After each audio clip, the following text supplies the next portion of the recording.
Bonsoir et bienvenue dans le Mic sur Sensation Yvelines en collaboration avec l'association Créactive. Je reçois Amélie Asfo, bonsoir. Bonsoir.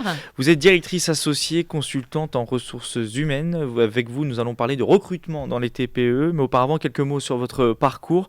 Vous avez une dizaine d'années d'expérience dans les ressources humaines et vous êtes à la tête de Pop RH. Comment votre entreprise est-elle née ? Alors, elle est née déjà par une rencontre, celle de mon associé, Aude Croquet. Et puis, elle était surtout basée sur des notions importantes qui étaient donc toute la notion de gestion RH dans les entreprises et dans la globalité. Donc, sur un axe d'externalisation, c'est-à-dire le recrutement. Mais c'est aussi toute la gestion de la vie administrative du salarié. Voilà. Et puis, un autre axe qui était de travailler sur la culture d'entreprise qui, pour nous, est importante et clé aujourd'hui. Alors Amélie Asfo, on l'ignore, mais aujourd'hui les TPE et les PME représentent plus de 80% de l'emploi en France. Il ne faut donc pas les négliger. Ça tombe sous le sens, mais tout à fait. Important de le répéter. Exactement, et en même temps, il y a à peu près 1,2 million d'entreprises, donc évidemment TPE, qui ne comptent aucun salarié. Donc celles-ci aussi, il ne faut pas les négliger. Ce qui fait qu'aujourd'hui, l'État a mis un dispositif qui est une aide au premier recrutement, qui est donc actif depuis juin 2015 et qui le sera jusqu'à juin 2016 et qui permet en effet de déclencher cette première phase et ce premier recrutement qui est un enjeu réel quand on crée une société. Justement, vous parlez d'enjeux réels. Pourquoi c'est un enjeu si important ?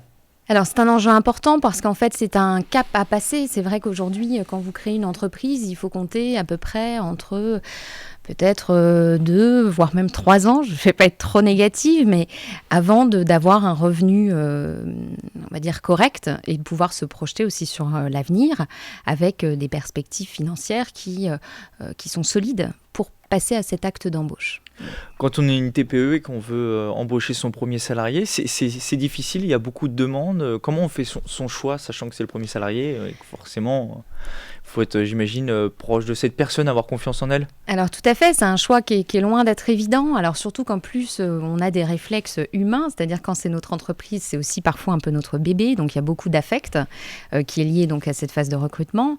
Et puis, il faut rester stratégique, c'est-à-dire que souvent, et nous, donc accompagnant les entreprises à ces recrutements, on s'aperçoit que le chef d'entreprise veut identifier un profil qui va être quasi équivalent, avec les mêmes valeurs, la même mode de travail que lui, pour une notion de confiance et de se projeter avec ce salarié. Ce qui n'est pas toujours, évidemment, très stratégique, puisqu'en fait, surtout sur une première embauche, on va surtout chercher à axer sur la complémentarité et l'aspect stratégique du poste sur lequel on recrute. Une fois qu'on a des candidats pour le poste, comment on choisit la bonne personne, sachant que c'est peut-être plus difficile de recruter quand on n'a pas de salariés? C'est ça. Alors, il y a cette phase-là, mais il y a la phase amont qui est bien identifiée. Disons déjà la description du poste, quelles vont être ses missions à court, moyen, long terme. Et ça, c'est déjà loin d'être évident, puisque la plupart du temps, un chef d'entreprise, il vit un peu aussi au jour le jour. Et là, ça nécessite de prendre beaucoup de recul pour bien fonder vraiment ce descriptif de poste et de profil. Ensuite, différents moyens sont utilisables, soit les réseaux, soit aussi la proximité, le bouche à oreille ou bien les annonces. L'idée derrière, c'est en effet sur cette phase d'entretien, de réaliser une partie des entretiens, mais pourquoi pas aussi de se faire assister par des personnes qui sont en dehors de l'entreprise, et ça c'est notre rôle, nous, en tant que cabinet de recrutement, et puis d'accompagner au-delà. C'est-à-dire qu'il y a une phase amont, la phase amont de signature de contrat, puis il y a la phase aussi après, qui est la période d'essai, la période d'intégration, qui est tout aussi importante et souvent qu'on laisse de côté. Vous le disiez, prendre du recul, il ne faut rien faire sur un coup de tête. Quand c'est le premier embauche, il faut savoir se remettre en question, faire plusieurs entretiens. Tout à fait.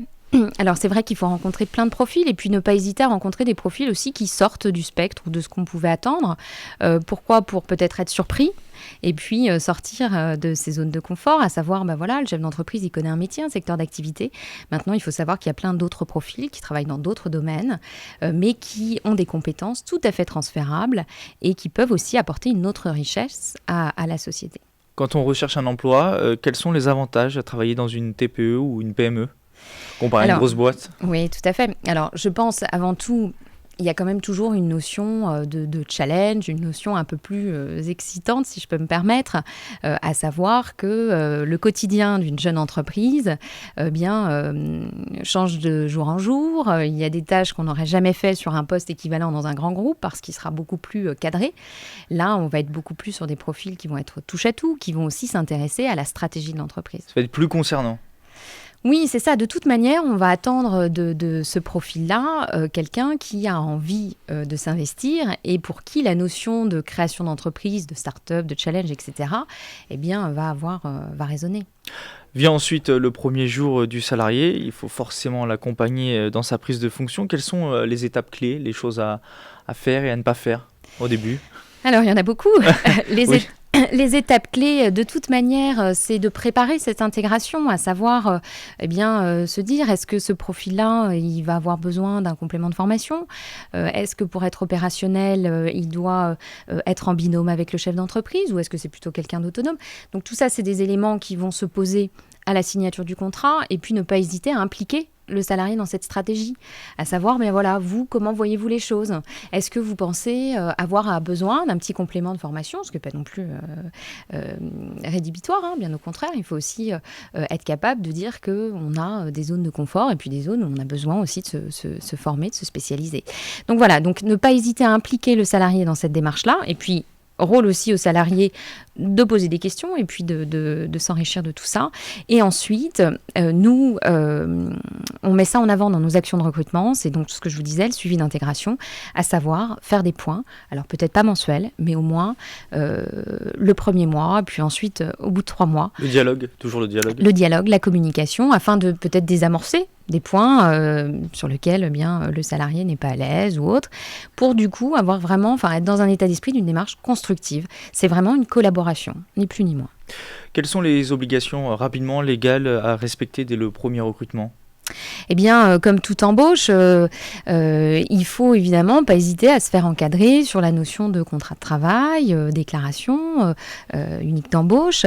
Et puis, alors, concernant après l'aide au premier recrutement, pour revenir là-dessus, c'est quand même une somme importante de 4 000 €, qui donc est débloquée au bout de 3 mois par tranche de 500 € dès la signature du contrat. Donc voilà, c'est d'avoir un suivi. Maintenant, il est vrai qu'aujourd'hui, on tend vers des démarches simplifiées, pourvu que ça dure, dans ce sens, que c'est quand même important. C'est aussi une charge administrative assez lourde. Donc voilà. Merci Amélie Asfo d'avoir été avec vous. nous. C'est la fin de ce MAG, une émission réalisée en collaboration avec l'association Créactive, une association qui accompagne et fédère des femmes porteuses de projets ou chefs d'entreprise. Vous pouvez retrouver cette émission sur notre site internet radiosensation.fr. Bonne fin de soirée à tous, à l'écoute de Sensation Yveline.